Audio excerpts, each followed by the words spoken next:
सभी को जय सिया राम। हम लोग रामचरितमानस अरण्य कांड में चल रहे हैं।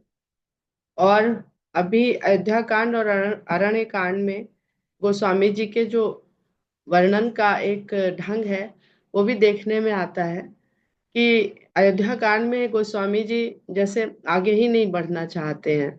जहाँ जो लोग बैठे हुए हैं, चर्चा कर रहे हैं या बात कर रहे हैं, मंत्रणा कर रहे हैं, वो ऐसे लगता है वहां पर एक ठहराव है। किसी को कोई हड़बड़ी नहीं है, कोई जाना नहीं चाहता है। उस चित्रकूट में ही सब बने रहना चाहते हैं। अरण्य कांड में हम देखेंगे कि गोस्वामी जी बहुत जल्दी जल्दी प्रसंग बदलते हैं। तो ऐसा लगता है जैसे अरण्य कांड के जितने भी प्रसंग हैं उसमें गोस्वामी जी न खुद उलझना चाहते हैं बहुत, और न लोगों को उलझाना चाहते हैं, ताकि ये जो अरण्य का जो जाल और जंजाल है जो बड़ा ही उलझा हुआ है, उलझन में जितना कम रहे उतना ही अच्छा। तो उसका जो बखान है वो भी जल्दी जल्दी करके आगे बढ़ते जाते हैं। और कल हम लोगों ने पढ़ा कि किस प्रकार अत्रि मुनि के आश्रम से विदा लेने की अनुमति राम ने मुनि से मांगी। और अत्रि मुनि ने उनसे कहा कि मैं किस तरह कहूं कि आप चले जाइए, आप ही कहिए।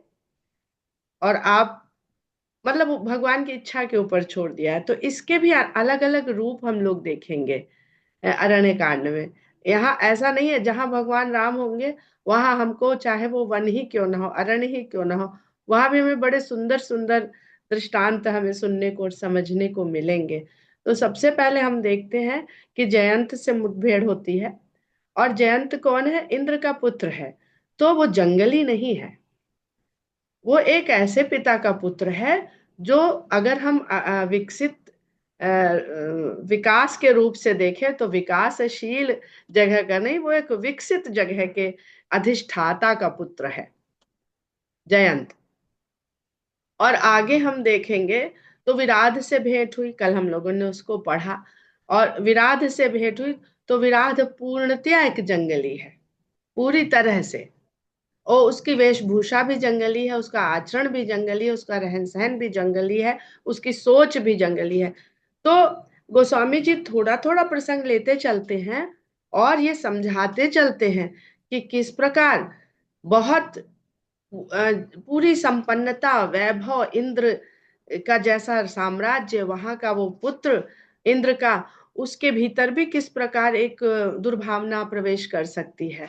और किस प्रकार वन में रहने वाला जो जीव है वो तो रही उसी तरह से रहा है, उसका वातावरण ही वैसा है।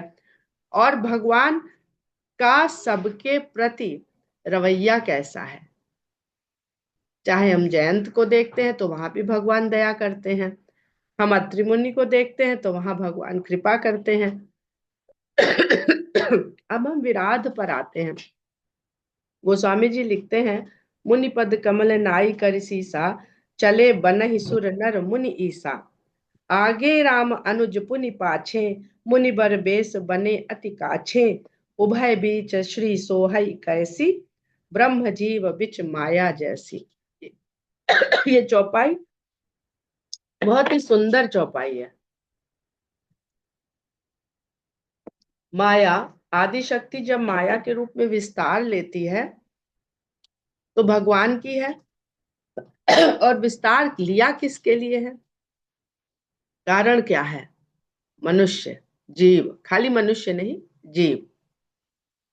तो अगर उस दो ही लोग रक्षा करते हैं, अब इसको हम यहाँ पे संपत्ति से अगर समझने का प्रयास करें तो ज्यादा सरल हो जाएगा। संपत्ति की रक्षा कौन करता है? जिसकी होती है। और संपत्ति की रक्षा कौन करता है? जिसके लिए होती है। दो ही लोग संपत्ति की रक्षा करते हैं। बाकी जो भी है वो सिर्फ अपने जीवन का देखते हैं। हम भोग लें, अरे होता है पॉल्यूशन, एयर पॉल्यूशन होता है हो जाए, जल प्रदूषण पॉल्यूशन होता है हो जाए, वन काट ले, हमारे तो घर में बढ़िया लकड़ियों का फर्नीचर लग जाएगा, अट्टालिकाएं बन जाएंगी। तो इस तरह इसलिए लक्ष्मण जी शेष हैं कि वह उस संपत्ति की रक्षा करते हैं, क्योंकि उसको आगे के लिए शेष बचाए रखना है, आगे उसको अगले जीवों के लिए बढ़ते जाना है उसे आगे के लिए। आरती।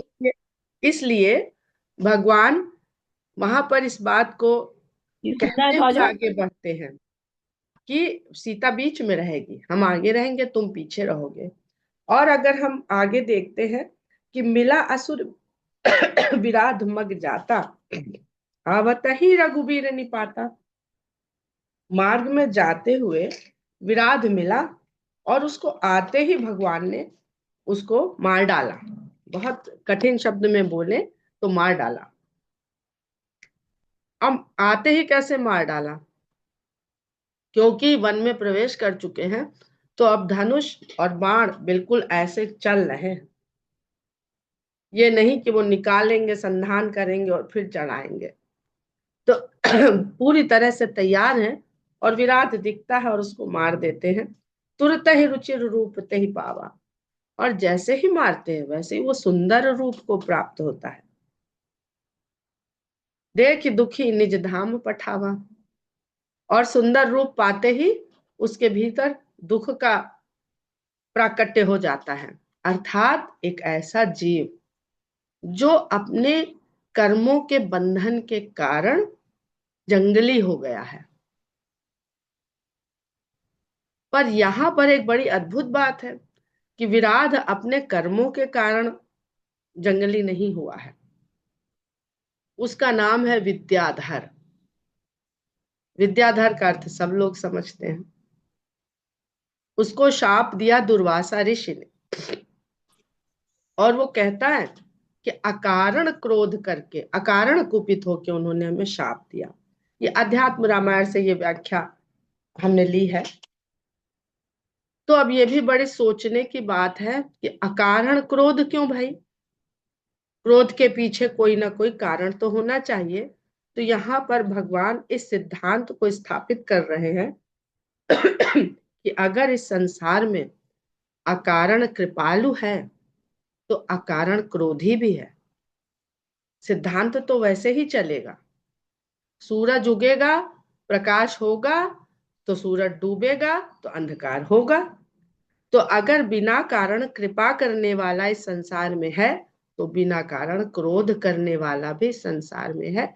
यही इस सिद्धांत को सिद्ध करता है। अन्यथा तो सिद्धांत फिर है नहीं। अकारण फिर हम कहें कुछ है ही नहीं। हर के पीछे कोई ना कोई कारण है। और अकारण भक्ति भी है। अकारण भक्ति का हम लोग उदाहरण भरत जी के द्वारा देख ही चुके हैं। तो जब दुर्वासा ऋषि ने उनको श्राप दे दिया और वो विद्याधर जो थे वो विराध के रूप में एक जंगली पशु के रूप में जंगल में विचरण करने लगे और जंगली जीव जंतुओं को खा के भक्षण करके अपना जीवन यापन करने लगे। और प्रवृत्ति उनकी भी पाश्विक हो गई। पाश्विक प्रवृत्ति के कारण विद्याधर जैसा जीव भी विराध हो जाता है और वो भी फिर सीता की ओर ही आकर्षित होता है। तो इस संसार में लोग माया की ओर बहुत जल्दी आकर्षित होते हैं। बहुत जल्दी सबको माया चाहिए होती है। तो यहां से ये आरंभ हो जाता है। अभी तक हमने देखा कि सात्विक गुण और राजसिक गुण के कारण सीता को चाहने वाले लोग थे, जिनको सीता चाहिए थी। वन में प्रवेश, वन क्या है? जहां हमें सीता चाहिए और तमस गुण की प्रधानता के कारण चाहिए। तामसिक गुण इतना तेज हो जाता है जीव के भीतर कि उसको सीता चाहिए। तो आरंभ हो गया जयंत से और अब विराध से। तो जिस जीव के अंदर तमोगुण की प्रधानता है वही वन में विचरण करने वाला प्राणी है, वो चाहे जहां रह रहा हो। ये संसार ही वन है। तो दुखी हुआ जब, तो भगवान ने उसे अपने धाम भेज दिया, क्योंकि जब अकारण क्रोध के कारण वो एक इस प्रकार का जीवन पा सकता है, तो भगवान उसके ऊपर अकारण कृपा करके उसे उस क्रोध के कारण जो एक निकृष्ट जीवन मिला था उसको भी करते हैं और उसे अपने धाम भेजते हैं। तो एक सीधा सीधा सा समीकरण अगर हम लिखते हैं तो यहाँ पर भगवान की कृपा सिद्ध हो जाती है। तुरत ही रुचिर रूप ते ही पावा, देख दुखी निज धाम पठावा। उसने कुछ नहीं किया है, न जप तप भक्ति योग साधना ज्ञान सत्संगति, कुछ नहीं किया। तो इससे क्या पता चलता है कि भगवान की कृपा हो जाए तो भगवत प्राप्ति हो जाती है। पुनि आए जहाँ मुनि सरभंगा, सुंदर अनुज जानकी संगा। उसके पश्चात अपने सुंदर भाई और जानकी जी के संग वहां आए जहां शरभंग मुनि थे। देखि राम मुख पंकज मुनि बर लोचन भृंग, सादर पान करत अति धन्य जन्म सरभंग।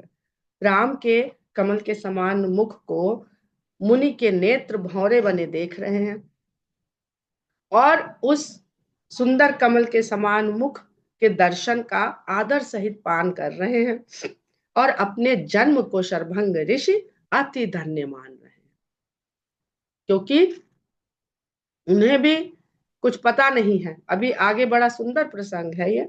कहा मुनि सुन रघुबीर कृपाला, शंकर मानस राज मराला। जात रहे बिरंच के धामा, सुने श्रवण बन आई है ही रामा। मुनि कहते हैं, हे सब पर कृपा करने वाले रघुवीर। अब अरण्य में राम के वीर रूप का बहुत वर्ण नाम आएगा। आप तो शंकर के मन रूपी सरोवर में विराजमान राजहंस हैं। देखिए, सब जगह भगवान कमल के समान है। उनके चरण, उनके हाथ, उनके नेत्र, उनके उनका मुखमंडल, क्योंकि वो संसार में जब सगुण रूप में दिखता है तो कमल रूप में रहता है, संसार में होकर भी संसार के गुणों को छूता तक नहीं है। लेकिन शंकर जी के मानस में वो हंस है। हंस जल को छूता हुआ तैरता है, जल में डुबकी भी लगाता है, पूरा का पूरा जल से तर होके भी आता है। तो ऐसा मन जब हो जाए जहां पे कोई मल ही नहीं है, तब उस मन के भगवान हंस हैं। लेकिन जब तक संसार में है तब तक भगवान अपने भक्तों के लिए, जीवों के लिए कमल के रूप में। कहते हैं, जात रहे बिरंच के धामा। मैं तो ब्रह्मा जी के लोक को जा रहा था, लेकिन मैंने सुना कि राम आने वाले हैं। अब ये कथा क्या है? शरभंग ऋषि का जो है, इसमें दो शब्द हैं, शर और भंग। शर यानी बाण तीर, और भंग यानी जिसको भंग कर दिया जाए। तो इस संसार में मनुष्य को छेदने के लिए, बेधने के लिए विषयों के तीर चला करते हैं। विषय के तीर उस पर लगते रहते हैं और वो आहत होता रहता है, पर छोड़ना नहीं चाहता है। शरभंग मुनि ऐसे तप में लीन थे कि इंद्र ने अनेक विषयों के तीर उनके ऊपर छोड़े, पर उनका कोई भी आकर्षण उन तरफ ध्यान ही नहीं जाता था कि बचे, कि इससे कुछ हो। तो उनके जो तप का तेज था वो उन शरों को दो टुकड़ों में भंजन कर देता था। तो वो ऋषि उनको नाम दिया ऋषियों ने शरभंग। कोई भी सांसारिक विषय कामना का तीर उन तक पहुंच ही नहीं पाया। तो जब ऐसा हो गया तो इंद्र का सिंहासन तो डोला। इंद्र का सिंहासन वही है कि भाई जो वो इंद्र के अधीन है, जो इंद्रियों के द्वारा जिसका जीवन संचालित हो रहा है वो इंद्रियों के अधीन है। जिसका जीवन इंद्रियों से संचालित ना हो वो मन का स्वामी हो गया, और अब जो विषयासक्त इंद्र वहां विराजमान है उसको वो जगह छोड़ देनी चाहिए। तो ब्रह्मा जी ने अपना विमान भेजा शरभंग ऋषि के पास कि आपने सभी विषयों से आसक्ति अपनी हटा ली है, पूरी तरह से आप में वैराग्य है, तो अब आप ब्रह्मलोक में निवास करिए। आप इस भूलोक के लिए, इस मृत्यु लोक के लिए नहीं है, आप यहाँ क्वालिफाई कर चुके हैं। चलिए 7 लोक हैं, चलिए अब अगले लोक में चलिए, ब्रह्मलोक में। तो जैसे ही शरभंग मुनि, अब किसी को भी अपने तप का जब मिलता है रिजल्ट तो उसे अच्छा ही लगता है, रिस्पॉन्स मिला। तो जैसे ही जाने की तैयारी करने लगे कि हाँ चलो छूटता है मृत्युलोक, भूलोक छोड़ते हैं, चलते हैं यहाँ से, तो ऋषि, उनको किसी ऋषि ने बताया कि हमने सुना है राम को वनवास हो गया है। भगवान राम के रूप में अयोध्या में दशरथ के यहाँ जन्म ले चुके हैं और उनको वनवास भी हो गया है। वनवास के बाद वो चित्रकूट से चल के और अत्रि मुनि के आश्रम में है, और अत्रि मुनि के आश्रम से अब वो दंडक वन में प्रवेश करेंगे। और ऐसा सुना है कि इसी मार्ग से होके जाएंगे। तो शरभंग मुनि ने ब्रह्मा जी के उस विमान को अस्वीकार कर दिया और बोले कि भगवान इस मार्ग से गुजरेंगे और हम इतने दिन से तप कर रहे हैं, तो हम अब उनकी प्रतीक्षा करेंगे। अब पता नहीं कब यहाँ से गुजरे, जहाँ इतने दिन, और हम ही चले जाएंगे तो गुजरे ना गुजरे क्या फर्क पड़ता है, जब हम ही चले गए। तो शरभंग मुनि वहीं रुक गए और बिल्कुल शबरी की तरह उन्होंने आश्रम के भीतर भी प्रवेश नहीं किया कि जब आने वाले हैं तो ही खड़े रहे, जहां से आते दिखेंगे हम उनके दर्शन कर लेंगे। ऐसा ना हो निकल जाए, हम कुटिया के भीतर रहे और जान ना पाए, क्योंकि ढोल ताशे नगाड़ों के साथ तो निकलेंगे नहीं, मुनिवेश में चुपचाप चलते हुए चले जाएंगे। तो शरभंग मुनि वही मार्ग में बैठ गए। जात रहे बिरंच के धामा, सुने श्रवण बन आई रामा, चितवत पंथ रहे दिन राति, अब प्रभु देख जुड़ानी छाती।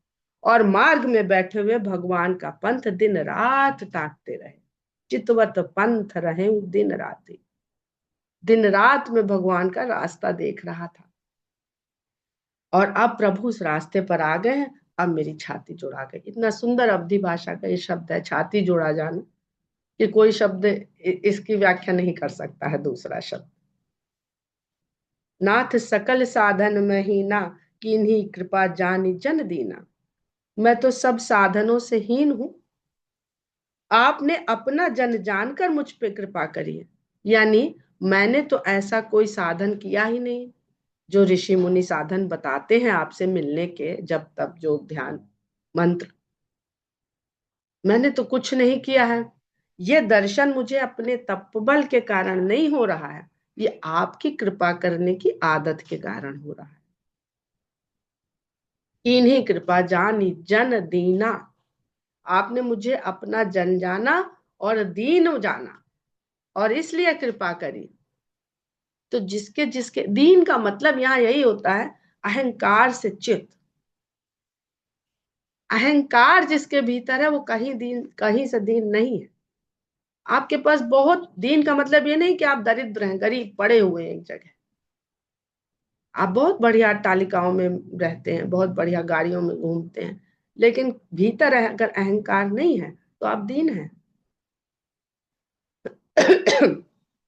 सो कछु देव न मोहि निहोरा, निज पन राखे जन मन चोरा। सो कछु देव न, मेरा इसमें तो कोई निहोरा, मेरा मेरा ऐसा कोई कर्म नहीं है जिसके कारण आप मुझे मिले, वही अकारण। ये भी तो कह सकते थे, अरे भाई हमने इतनी तपस्या करी, ब्रह्मा जी के यहाँ जाना छोड़ा, इतना बड़ा त्याग करा छोड़ा, इतना बड़ा पद छोड़ा, तब आप मुझे मिले, तो दीनता गायब हो गई उसी जगह। सो कछु देव न मोहि निहोरा, आपने तो अपना प्रण रखा है, जो आप सबके, अपने लोगों के मन को चुराने वाले हैं। तो जन मन चोरा खाली भगवान कृष्ण नहीं है, राम भी जन मन चोर है। बस वो उछल कूद के चुराते हैं, नाच गा के चुराते हैं, बंसरी बजा के चुरा, ये चुपचाप चुराते चले चले जाते हैं, किसी को पता भी नहीं चलता है। और माखन जो चुराते हैं कृष्ण भगवान, वो माखन क्या है, भक्तों के मन में जो वो मथ के जिस मक्खन को प्राप्त करते हैं ना, जीवन, जो हम लोग उत्तरकांड में पढ़ते हैं, तो वो मक्खन से अगर घी बना लेंगे हम, तो वो घी बन के जल के विलुप्त हो जाएगा, खत्म हो जाएगा। तो भगवान उस मक्खन को घी नहीं बनने देते और पहले ही चुरा खा लेते हैं। ये सगुण भक्ति का ये सुंदरता है कि मक्खन से घी हो जाएगा, ये तो फिर दिया जलाएगा जरूर ज्ञान का। तो ये ज्ञान का दिया जलाए, उससे पहले इसके मक्खन को खा लो। और जो जितना सामर्थ्य भक्त ने किया वो भगवान ने सब ग्रहण कर लिया। तो ये माखन चोर का अर्थ मुझे ये चौपाई पढ़ते हुए समझ में आया कि किस चीज की चोरी भगवान कर रहे हैं। तब लगी रहूं दीन हित लागी, जब लगी मिलूं तुम्हें तन त्यागी। अब देखिए अत्रि मुनि तो कह रहे हैं, बड़ी सुंदर चौपाई है ये। कह विद कहूं जाऊं अब स्वामी, पीछे पलट लीजिए कि मैं कैसे कहूं कि तुम जाओ, कहीं विद कहूं जाऊं अब स्वामी। एक भक्त कह रहा है, वो भी ऋषि है, कि मैं किस प्रकार आपसे कहूं कि हे स्वामी अब आप जाइए। तो दूसरा भक्त क्या कहता है, तब लगी रहू दीन हित लागी। वो जाने नहीं दे रहा है कि जब लगी मिलऊं तुम्हें तन त्यागी, जब तक मैं अपने तन को त्याग कर तुमसे मिल न जाऊं, तब तक तुम दीनों के हित करने वाले यहीं रहना। तब लगी रहूं दीन हित लागी। तो वो कुछ कहें, अनुमति लें कि अब चलें, उससे पहले ही उन्होंने अपना कंडीशन रख दी। जोग यज्ञ जप तप व्रत कीन्हा, प्रभु कह देई भगति बर लीना। उन्होंने जितना भी योग यज्ञ जप तप व्रत किए थे, वो सब भगवान को अर्पित कर दिए और उनके बदले में भगवान से भक्ति मांगी। अब ये क्या है, यहां पर ये सब पुण्य कर्म है। तो पाप तो शर्वंग मुनि ने किया ही नहीं, क्योंकि किसी विषय कामना के शर को अपने तक पहुंचने ही नहीं दिया। पाप तो किया ही नहीं जिसके कारण उनको संसार में दोबारा आना पड़े पाप के कर्म को भोगने के लिए। पुण्य बहुत किए और पुण्य अपने पास रख लिए, तो अब पुण्यों का सुख भोगने इस संसार में आना ही पड़ेगा।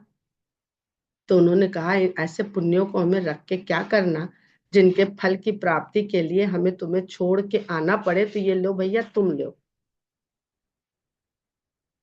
जो कुछ हमने किया तुमको दे दिया, अब हम खाली झोला है मेरा, मेरे झोले में न पाप है न पुण्य है। जोग यज्ञ जप तप व्रत कीन्हा, प्रभु कह देई भगति बर लीना। इसके बदले में मुझे भक्ति दे दो। ऐ विधि सर रच मुनि सरभंगा, इस प्रकार उन्होंने बैठे हृदय छाड़ सब संगा, सबका संग छोड़ दिया। जो उनके अपने साधना का संगत थी, जो संतों की संगत थी, उन्होंने सब छोड़ दिया और सब छोड़ करके इस प्रकार उन्होंने अपनी चिता भगवान के सामने यह भी सर रच मुनि सरभंगा, चिता स्वयं वहां पे तैयार करी। सीता अनुज समेत प्रभु नील जलद तनु श्याम, मम ये बसो निरंतर सगुन रूप श्री राम। अब गोस्वामी जी की क्या बात कहें कि एक तरफ तो लिख देते हैं कि चिता सजा ली है और दूसरी तरफ लिख देते हैं नील जलद तनु श्याम, बादल, चिता जलेगी और जल देने वाला, तो जल जब दे देगा तो चिता जलेगी कैसे। ये बहुत विचार करिएगा, इसको पढ़िएगा तो बहुत आनंद आएगा, सोच सोच के जब पढ़िएगा। तो सीता अनुज समेत प्रभु नील जलद तनु श्याम, मम ही बसहु निरंतर सगुन रूप श्री राम। कहते हैं सीता और लक्ष्मण के समेत हे प्रभु, नीले बादलों के समान सांवले तन वाले। अब क्योंकि ऐसी भक्ति उन्होंने मांग ली है, तो देखिए वो मेघवर्णी, नीलवर्णी और श्याम, सब उनको दर्शन हो गए भगवान में।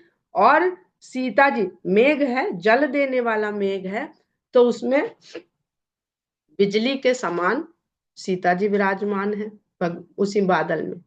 जल देने वाले बादल में बिजली जरूर रहती है। और जल दे, वो तो जलद तो भगवान राम है, लेकिन जो जल नीचे आएगा मुझे ये समझ में आता है कि वही लक्ष्मण जी हैं,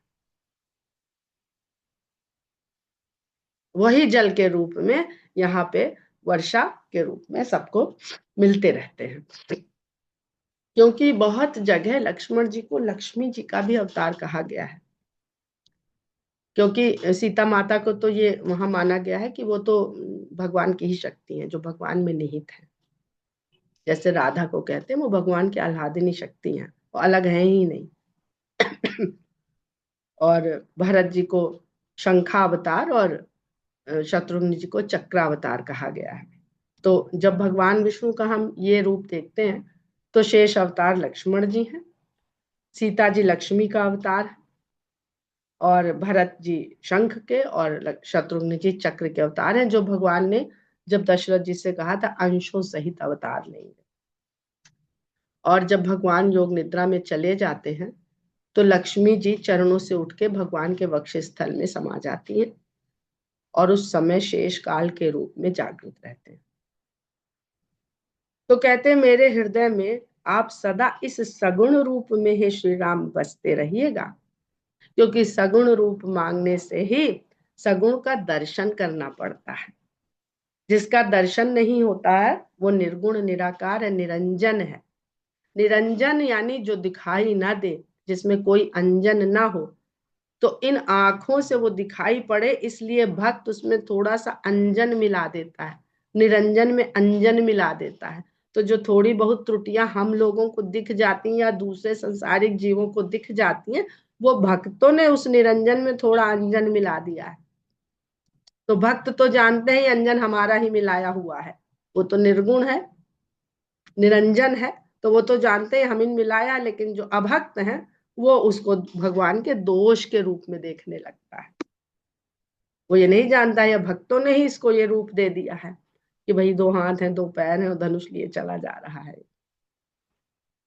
सीता अनुज समेत पर प्रभु नील जलद तनु श्याम मम ही बसो निरंतर सगुन रूप श्री राम अस कही जोग अग्नि तनु जारा राम कृपा बैकुंठ सिधारा। ऐसा कह के उन्होंने अपने योग बल से, योग के तेज से अग्नि को प्रकट किया और अपने तन को जलाना शुरू कर दिया, और राम की कृपा से उनके धाम वैकुंठ में सिधार गए। वैकुंठ हमने पहले भी बताया है, जब जीव के भीतर कोई कुंठा न रह जाए। इस संसार को त्यागते समय जब कुंठा विहीन हो जाए, या इस संसार में रहते समय कुंठा विहीन हो जाए, तो वो वैकुंठवासी हो जाता है। ताते मुनि हरिलीन न भयऊ प्रथम ही भेद भगति बर लयऊ। और भगवान में इसलिए लीन नहीं हुए क्योंकि उन्होंने तो पहले ही भगवान से भेद भक्ति मांग ली थी। योग होता तो भगवान में जुड़ जाते, लीन हो जाते। योग का मतलब ही है इसमें उसमें जुड़ जाना, आत्मा का परमात्मा में जुड़ जाना ही योग है।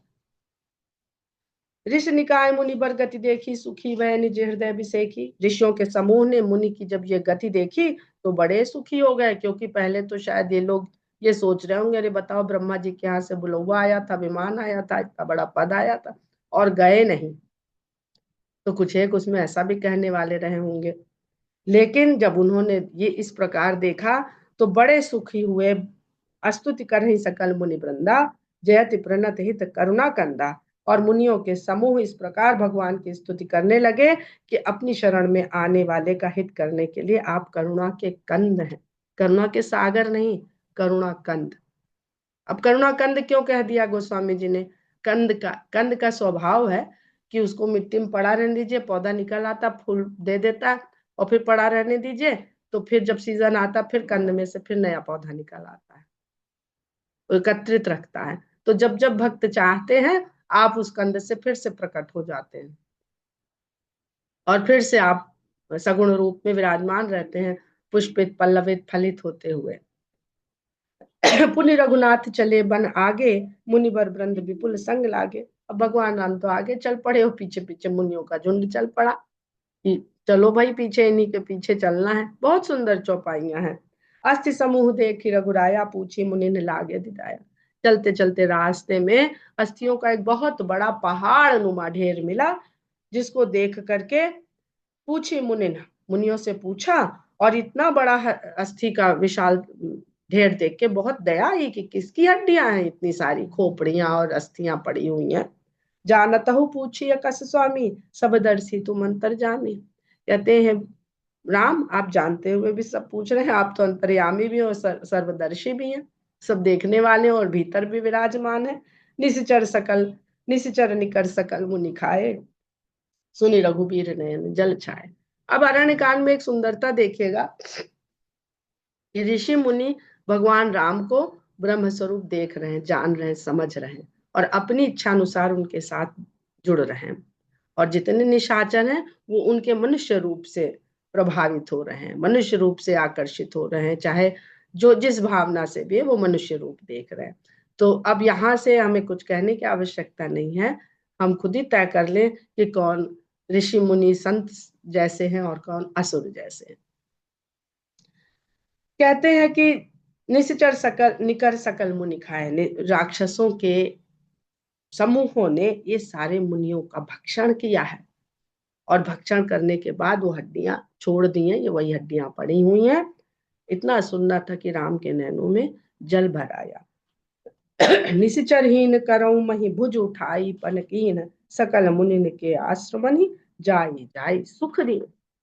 इसका हम लोग कल इस दोहे को कल पढ़ेंगे, क्योंकि भगवान की प्रतिज्ञा है, भगवान ने प्रण किया है। और क्यों इन ऋषि मुनियों को राक्षस खा सके, वो भी तो भगवान के ध्यान में साधना में लीन थे, क्यों खा गए? उनकी तो रक्षा भगवान को करनी चाहिए थी।